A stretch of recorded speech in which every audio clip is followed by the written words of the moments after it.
Okay. Hello, my name is Brian L. Jackson. I'm a Tulsa criminal attorney, and I'm coming today to talk about some common exceptions you as a private citizen can encounter when dealing with search and seizure law. And I'm here with Dr. Paula Gwinnett, who's kind of going to Moderate. sit and listen and ask, see if she can think of some good questions to ask me. All right, so what are some big ones that you typically run into as a private citizen? All right, well, good starting point. If you ever go to the bar, you ever go to the club, and you see where they have security outside, like bouncers. I know a few places in the Blue Dome District in Tulsa that do this. They will make you submit to a search of your pockets. That is not a Fourth Amendment issue, and there are a couple of reasons why that is. First of all, as a foundational matter, the Constitution is, generally speaking, and there are some exceptions, but they do not apply in criminal procedure in most cases, is incorporated against the federal government and the states. What it's meant to be is as a series of basically constraints on what the federal government and the state governments can use their powers for. So that's really what you're dealing with when you're talking about those types of rights. Is it's what you might call a negative right, and it's the idea of these are things you cannot do to me without very specific authorization and circumstances. So the first issue with the bar bouncer is not usually a state actor. They work for the bar, which means that they are not that those rules are not incorporated against them. Now there may be other laws that could apply to that situation. The most obvious ones being things like civil tort law. They don't get to like beat you up and get away with it. But as far as like searching your pockets when you want to come into the bar, they can do that as far as the Constitution is concerned. Now, the other issue is the law will typically look at this as a situation where you're submitting to that search as a condition of being permitted to enter on the premises. Mm-hmm. So if you don't want to be searched, then you don't enter on the premises. But if they do search you because, and they find contraband on your person, it will be admissible in court 99% of the time because they're not a state actor. So they don't need probable cause. They don't need a warrant. That's one exception.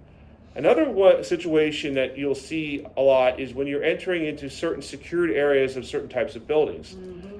I have to submit to a search every single time I go to a courtroom, because in Tulsa there's a metal detector when you go through the front gate.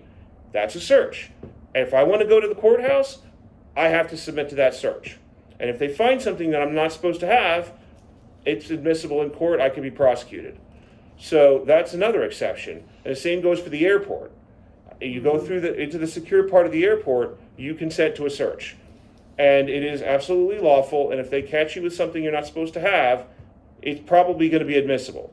Now, a third exception that you are likely to encounter, and we all encounter this all the time, and this is an exception to the warrant requirement, but not the probable cause requirement, and that is automobile stops. Mm-hmm. Automobile stops, as a general rule, if the cops pull you over while you're driving, they don't need a warrant to search your car. Now, they do need probable cause, and the stop has to be proper, which generally speaking means there has to be reasonable suspicion that some type of a criminal or regulatory violation is going on to justify the stop. And then you get into another whole analysis, which I'm going to get into in a future video, as to what it constitutes reasonable detention.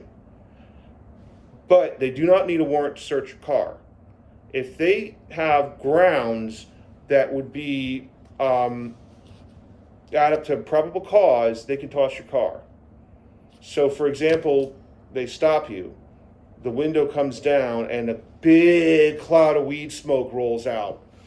I got a news flash for you, you're going to get searched. You're probably going to get arrested too, but you're definitely going to get searched. So those are some common exceptions that most citizens will run into at one point or another in their lives. And those are examples of where normal search and seizure rules requiring the warrant are not in play. And in the first two examples, they don't necessarily need probable cause either. I have a question. Yes. On the not requiring probable cause in the bar, would that apply for a stadium, like going to see a Dallas Mavericks game or Kansas City Chiefs game? Good question. So Thank here's the answer. Depends. Are we dealing with private security or police? Because sometimes for these big events, it's police. As you enter Arrowhead and you go through the tables and all that, there are mixed police and private. Well, if they're acting as police in police capacity on duty, Okay. then they have to, for them to search you, would generally speaking most likely fall under the probable cause rule, except the court could take the position that it's more analogous to the courthouse or the airport if you're entering a secured area. So what that means is, like if you're in the parking lot, they can't come trotting out to your car and demand to look in your car without probable cause. But if you want to actually enter into the secure area where the game is taking place, like the stands, probably don't need probable cause to make you empty your wallet out and make you empty your purse out.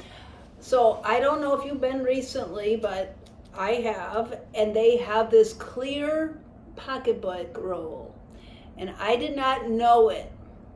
My purse was not clear, and they searched it. It was leather, and it was a large purse, and it didn't fit in the dimensions. So this is what happened is they searched it. And they have a clear rule, sorry, no pun intended, but it's you have to have, the bag has to be clear. And that is posted so everyone can see that. And that's what happened. And they actually had me go return my purse to my car and not take it in the stadium. I've seen that happen before. You have? Okay. Okay. And it's, the thing to remember is most of these stadiums are actually privately owned and it's private property. Yeah. And anytime you're dealing with private property, the property owner has more. the right to dictate what you can and can't carry on there. Okay. It actually segues into another topic that I'm going to talk about in a future video, which is carrying weapons. Excellent. Because Yeah, there's some interesting rules in Oklahoma when you're talking about going on private property carrying weapons. And they are not the same as the normal Oklahoma law under the Oklahoma Firearms Act and the Self-Defense Act. So it's something to be aware of. For the purposes of this discussion, private landowners can require you to submit to a search as a condition of being on the property. Now, it does get a little bit gray when you're dealing with official law enforcement. If you're talking about somebody who's a rent-a-cop, and I'm not trying to be disrespectful saying this, but if they're a private security, then they're not subject to the Fourth Amendment as long as they're acting in a private capacity. The only time they do become subject to the Fourth Amendment, and there is this one rule: if the cops put them up to a search for official investigatory purposes, for example, with the bar bouncer. If the bar bouncer is told by a police officer, search that guy, then it becomes subject to those rules. Otherwise, they're not subject to that rule because they're acting as a private citizen. And even if it was 100% unlawful seizure, it doesn't matter because they're acting as a private citizen. Do you have time for one more question? Sure. This is kind of personal, but it happened. My friend and I in Missouri were in the front seat of my car. We got stopped by the cops. We were in Missouri. Me, I'm a doctor. She's a pharmacist. Cops stopped us. And the K9 van and all the dogs and all that came too. So I don't know, other than telling you that I had my Oklahoma license plate driving in southeastern Missouri with my friend. And we got stopped, and I told my family, and they all thought that was just crazy. And I wanted to know what my rights were at that time. I complied. I got out of the car. They asked me to get out of the car. She stayed in the car. She refused to get out of the car. I got out of the car. I was the driver. And what were my rights at that time, Brian? Well, your rights are like this. I don't, depending on what the grounds were for the stop.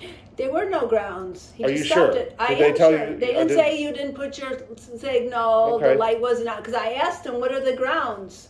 Well, then in that Silence, situation, silence. if it's a legitimately bad stop, then anything they find out going forward is subject to what's called the fruits doctrine. Okay. So, in other words, if you have an illegal stop, then I don't care if they catch you with Jeffrey Dahmer's bloody knife. Right. Right. That becomes inadmissible in court under the fruits doctrine. Wow. If it's an unlawful stop. Now, the thing to be aware of with traffic stops is it's actually a lower burden even than probable cause. It's reasonable suspicion. It's similar to what's called a Terry stop. Terry v. Ohio is an interesting case because this was a case dealing with these stop and frisk scenarios. Basically, what the takeaway from Terry v. Ohio is that the police can briefly detain you if they believe criminal activity is afoot, to investigate that, and they can frisk the outside of your clothes to look for weapons if they have a reasonable suspicion you might be armed. So it's a similar rule to that when they do a traffic stop. It's reasonable suspicion, and it could be something stupid, like if they see you swerve. Right. If you're, I've had it where they'll stopped me in my old car because the tag light was out, and it's an idiotic reason to stop you. And 9 times out of 10, the cops won't even write you a ticket, but They say go get the tag light. Correct, but they can stop you, and they will. And a lot of the reason, especially depending on the hour of the day or night, they'll do this is because they're banking on the fact that if you're active late at night and you're driving a certain kind of vehicle, that when they stop you, they're going to catch you doing something else you're not supposed to be doing. Because I will tell you, in Oklahoma in particular, you see this a lot more than you think you would. Mm-hmm. There are a lot of people that will have stuff that's out in plain view, which it brings us to another exception on search and seizure law, which is called the plain view exception. If you have, like, for example, you're driving down the roadway and you have a lit blunt in your ashtray and you get stopped, they can seize that. And they don't need probable cause because it's in plain view. Plain smell exception is recognized too. That's why that whole deal with like burnt marijuana in the car is a problem. It used to be that they would use the smell of, quote, raw marijuana in cars to justify a search because it was evidence of potentially having possessed it. Right. So now that gets a little bit murkier at the state level because of the medicinal marijuana laws. But if it smells like burnt marijuana, well, that's probable cause to believe you're DUI. So yeah, they can toss your car, but they don't need that smell if you're, like if you have a blunt out, or let's say another one that could potentially get your car tossed. Visible weapons. Like if you're going to carry a gun, it's probably a good idea not to leave it sitting on the seat, because even though it's not assuming you're not a felon, it's not illegal to have the gun. It's not illegal to have the gun loaded. It's not even illegal to have the gun chamber loaded.